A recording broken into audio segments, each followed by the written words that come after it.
We are on your side following several breaking news stories this afternoon. New on the 4, what we're learning after a man was shot at a Walmart in East Birmingham. And a child now recovering after being hit by a trailer during the West Alabama Christmas parade. And new on the 4, an update on his condition. And new on the 4, we're hearing from Senator Tommy Tuberville about his decision to end his blockade on military promotions. More cold air moving in, but will we see stormy weather make a return for this weekend? Chief Meteorologist Wes Wyatt. I'll let you know in weather every 6 minutes. Live and on your side, WBRC Fox 6 News starts with breaking news. And that breaking news, a Walmart in East Birmingham, now a crime scene after a man was shot in the stomach this afternoon. Horrific. This shooting happened at the Walmart on Parkway East in Roebuck. That's in the Birmingham area. Oliviana Calmes is at the scene and joining us live now with the latest. Oliviana, what can you tell us about this? Well, Brittany, Morgan, this is obviously a very busy place, a busy area, and from what I can tell you, what we know, the biggest thing is that one man was shot in the stomach. He's now fighting for his life. Now, I'm going to show you some video from earlier today where this whole area behind me around the home and pharmacy was closed off.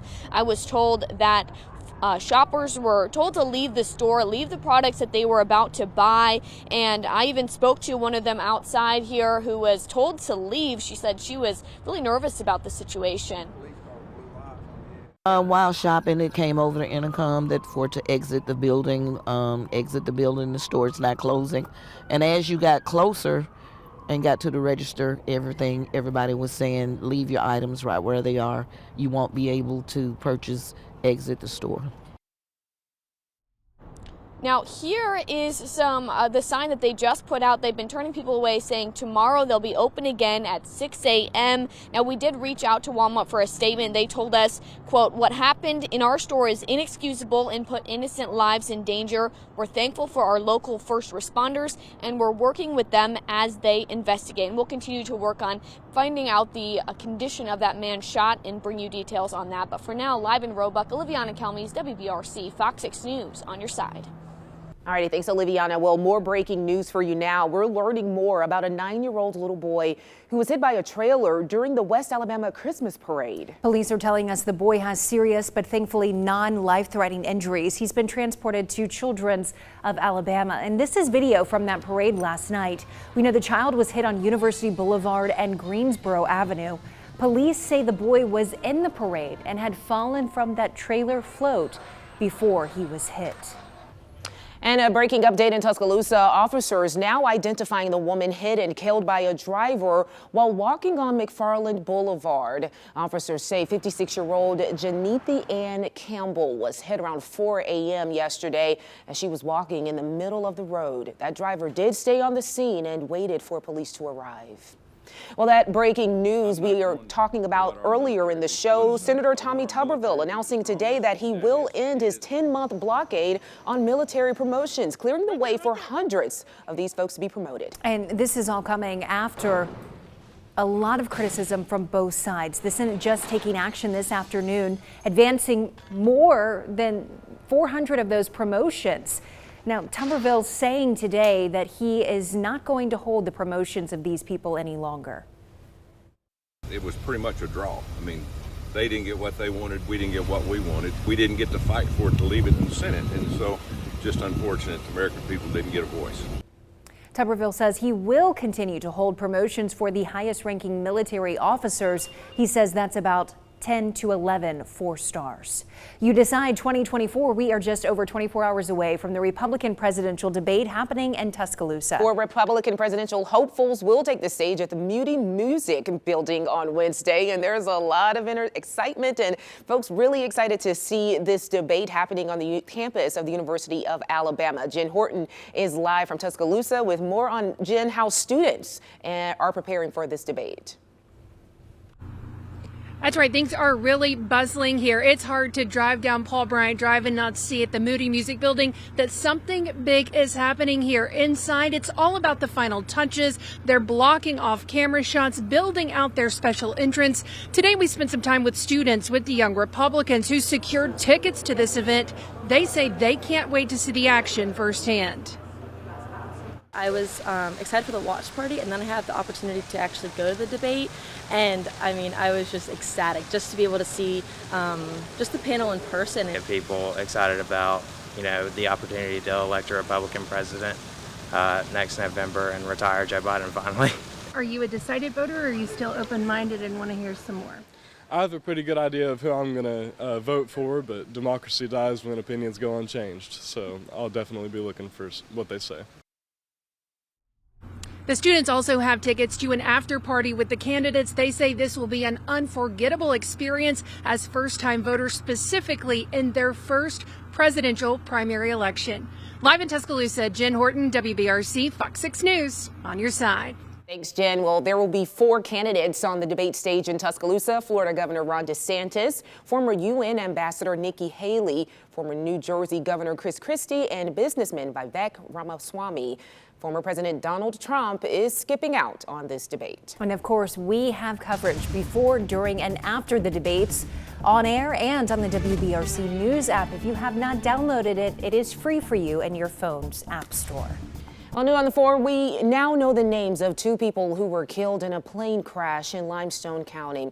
Authorities telling us 31-year-old Nicole Desai and 67-year-old William Lloyd Houston were flying out of Huntsville when their plane crashed on Highway 127 and Whitty Mill Road. The FAA is still responding and investigating this crash. Well, 2 beautiful days in a row. How long can this stretch last? Hopefully a little bit longer. Chief Meteorologist Wes Wyatt here with your weather every 6. What can you tell us, Wes? Yeah, you may have noticed the winds picked up again, especially here on Red Mountain. We have some cooler air, another surge of cold air that's settling in this evening. Winds out of the west. Temperature-wise, though, we're at 62 here in Tuscaloosa, 59 in Birmingham, 58 in Anniston. Further north, we're at 54 right now at Haleyville. Here's a look at the current wind speeds, and some areas I was noticing we had some gusts a few moments ago, over 20 miles per hour across parts of Jefferson County around Warrior, but those winds have backed off a little bit, but still quite gusty around Smith Lake. So that's going to add a chill for this evening. One of the next big things here, we've got near freezing temperatures for tonight. I think areas north and east, once again, we could drop close to that freezing point, but tomorrow night the entire area will drop into the freezing range. So by Thursday morning, the coldest morning of the week, I would certainly plan for frost. Freezing temperatures, we'll probably see some mid to upper 20s on the map early in the day. But the dry weather still hangs on. Next big thing for rain is going to be Saturday. I'm still seeing the possibility of rain and thunderstorms there, maybe some strong to severe storms. So we do need to be weather alert, giving you that first alert for watching Saturday, and we'll have lots more on that coming up. But out the door this evening, again, temperatures cooling off into the 50s. Meteorologist Tania Michelle is going to join us with an update on some of the parade forecasts happening around the area and weather every 6 minutes. New on the 4, we're hearing from a student who says her life was saved by a new device being used by the Tuscaloosa Fire Department. The inventor, a Minnesota physician, was in West Alabama today to meet the men and women who are using this device to help save cardiac patients. Brian Henry joining us live now with more on how this works. Brian.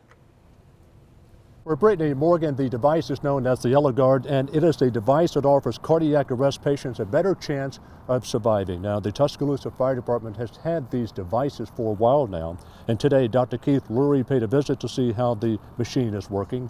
The contraption improves breathing, blood flow, far better than what you might call the old CPR method. UA student Kennedy Grice, who was only 21 years old, was saved by the Yellow Guard less than a year ago. I mean, it's truly a blessing from the Lord that he put this technology here in Alabama, in Tuscaloosa, when, you know, he really knew what he was doing. And just the story, I guess, that would come from it and what it does. And so the discovery of new ways to provide better blood flow to the brain. And so it began with a suction cup device, which you can see. And that suction cup device turns the chest into an active bellows. And then on top of that, when you pull up with the suction cup, instead of having more air rush into the lungs, we developed a little valve system at the University of Minnesota that prevents air just when you're pulling up from rushing into the lungs transiently. And that creates a greater vacuum inside the thorax that pulls more venous blood, or blood that needs oxygen. And Dr. Keith Lurie says first responders in about 20 states across the country had the Yellow Guard unit, and the Tuscaloosa Fire Department has around 20 of these Yellow Guard units. In Tuscaloosa, Brian Henry, WBRC Fox 6 News. on your side. Great, thanks, Brian. Well, new on the 4, 20 small Black-owned businesses getting the equivalent of $135,000 in support to help them grow in the city of Birmingham. It's the second year for the Magic City Match program. It offers grants along with business coaching, real estate assistance, and other support tailored to each stage of development. Awardees must either be seeking to establish a brick-and-mortar location within the city of Birmingham or already have an established presence in the city. We have a list of the 20 Magic City Match winners right now on the WBRC News app. One popular Christmas tree farm now shutting down weeks before Christmas. New on the 4, why owners say it's in an effort to protect future trees. Wes? Yeah, we had a cold start. One of our weather watchers at the base of Sand Mountain reporting a low of 31 today. And places like Oxford here, we could get close to freezing again tomorrow morning. A live look from Coldwater Mountain, 62 right now. I'll be back to show you what's on the way for the rest of the week and the next chance for storms and weather every 6 minutes.